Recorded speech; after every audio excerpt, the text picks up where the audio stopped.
Well, welcome to video 3 in getting started in homeschooling your student with special educational needs. Like I said in the first two videos, we're basically going over the information we have on our website at spedhomeschool.com on the Getting Started page. And we have 9 easy steps there to getting started homeschooling. And in this video, we are covering step 3, which is paperwork considerations. Now, there's multiple different things that you need to consider when homeschooling a student with special educational needs or homeschooling in general.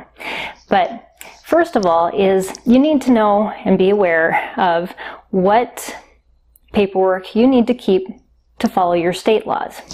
Some states have specific requirements for hours that your student needs to attend school, and you need to track that. Other states require no paperwork at all. Now, that's not my recommendation that you don't keep any paperwork.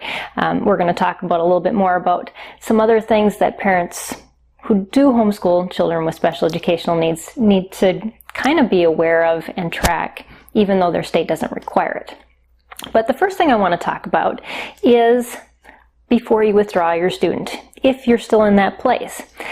Oftentimes, your student will have a whole bunch of paperwork that tracks their history and their disability that the school has. Now, if you request that paperwork before you withdraw your student, you are more likely to get copies than if you request it after you withdraw them. So, approaching the school and asking for copies of all that paperwork is important.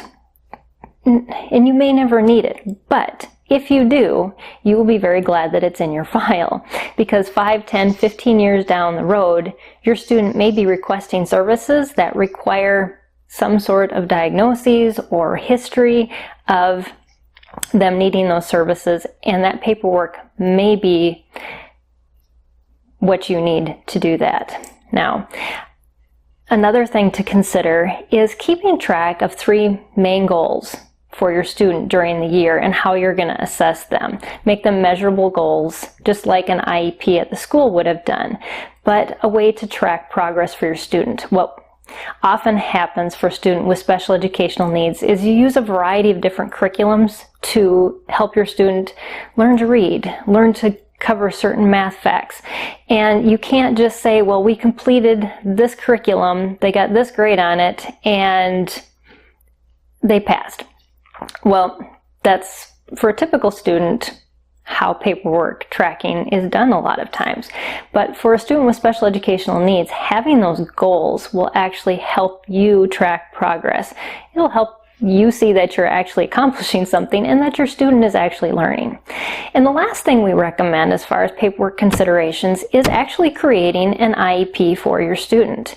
And it doesn't have to be an elaborate piece of paper. We have listed on this step in this section of the Getting Started suggestion is that you just keep track of certain things for your student on a yearly basis, so that all that information is in one place.